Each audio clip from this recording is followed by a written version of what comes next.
I learned about the adaptive reason for psychopaths being in society. So you'd think like it's about 1%, 0.1% to 1% of people are psychopathic, right? And then you can filter that down to the ones that have got sufficient motivation to actually go and do something that's a bit wild.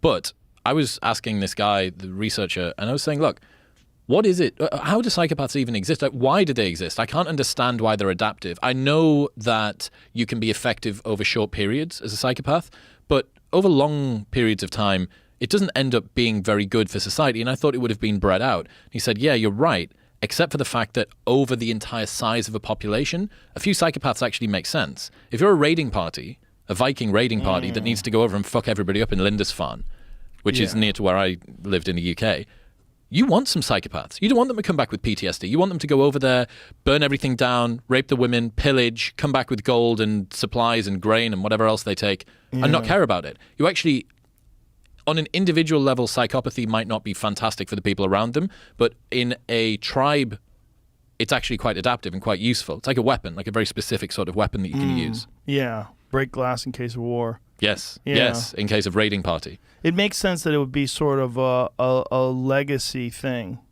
that exists in the human population, that we've had it because it was very beneficial thousands of years ago. But the difference is now that you're not going to get pulled up as much for being a psychopath because you can move from town to town.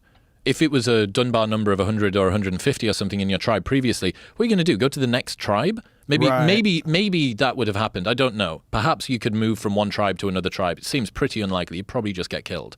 But if you fuck over people one too many times, this is the reason that socially we're so careful of status. It's one of the reasons why we are concerned about public speaking, because one of the few times you would have done that is when your status would have been in high focus, and people might have said, if this goes badly, they're going to drop down, or maybe you were defending yourself against the tribe of some kind. Right. If you're not able to move on, that would make psychopathy more difficult to manage and more likely to be punished, I think. But now you can just go from town to town to town within a city. You can go from suburb to suburb, change your name, not use your social media profile anymore. I think that psychopathy, people that are actively being psychopaths, are significantly easier now to hide in amongst society. That makes sense. It also makes sense that psychopathy would have been more common because it would have been more useful when you're constantly in tribal war. Correct. Yeah. But it depends on how you deploy it. So it's interesting. Psychopathy, to be a clinically diagnosed psychopath, you actually have to have committed criminal acts.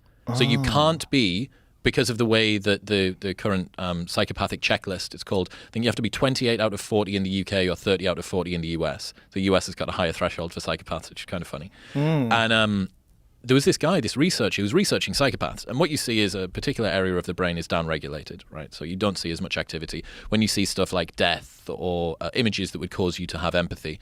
So he decides that he's going to study a bunch of psychopaths, many of whom I think are actually in prison because you have to have committed a criminal act. And then he needs a control group. So the control group is going to be, you're a professor, you've got students, use the students. And he was running out of people to put in the control group. I mean, he even used himself as one of the people. So anyways, running through this control group and having a look at all of the people that are in it. And he notices this person's got no activation when they're going through. And he goes, holy shit, this is the brain of a psychopath in the control group. I found a psychopath in here. I need to go and contact them.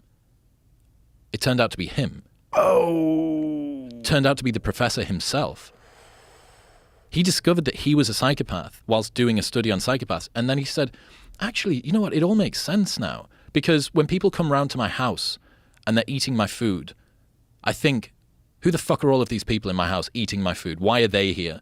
And they interviewed his kids. They asked his kids. And they said, what is it like? You know, is there anything unique about Dad? And he said, well, yeah, Dad, he doesn't smile that much around us, and he's not very warm, and he's not very loving, and blah, blah, blah. But the point being that you can have the biological determinants of being a psychopath and it not manifest. This was a fully functioning guy, wife, kids, career, didn't smile much, wasn't happy when people ate his food, but like broadly fine. But he had essentially the same raw materials as the person that was murder in jail. So what's the determination? What are they looking for when they find out that he's a whole big long checklist? It might even be available online, I'm not sure, but big long checklist of things that you need to go through, a bunch of questions that you answer, and they go through this diagnosis.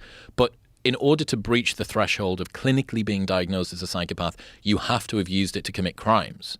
So this meant that although this particular professor had all of the raw ingredients and it looked like he was psychopathic, by the DNS? What's that thing? The Diagnostic Statistical Manual, DSM. The DSM wouldn't have categorized him as a psychopath. Very interesting. That is very interesting. So this guy, did they contact his spouse? Well, I think it was him doing the study, right? So I guess he contacted his spouse. Did he ask his spouse, like, what's wrong with me? Well, fuck knows. But why do you like me?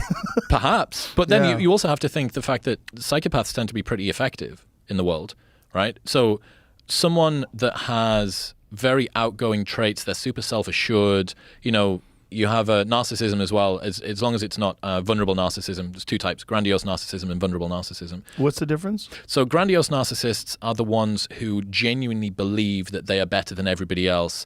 They are constantly proving this to everyone. Vulnerable narcissists manifest their narcissism in a similar way, but it's to try and hide the fact that deep down they don't believe that they're anything. So both types of narcissism will manifest in a similar sort of way. Both of them will be out there, but one person is desperately seeking approval and needs people to tell them that they've done well, and the other one doesn't. They're just going to continue believing no matter what reality brings to them. Now, the vulnerable narcissists are actually really dangerous, and the reason for that is that if the world doesn't give to them that which they think, they're going to get very, very angry and aggressive, because that taps into something that maybe they're fearful about that's deep down. That makes sense. That makes sense where a lot of people who have a distorted perception of where they should be in the world are angry at others who are doing well. Mm-hmm. And if someone takes them down, if somebody was to take the piss out of them, the grandiose narcissist, it would just be water off a duck's back. I don't care. Trump. Yep. Yeah, definitely grandiose narcissist, right? He's not got vulnerable narcissism in him. Right. Someone that's a vulnerable narcissist, everybody knows that friend that just can't not bring up the most recent brilliant thing they've done, but they know that if they poke them a little bit too hard, that it would really, really hurt. That's the vulnerable narcissist.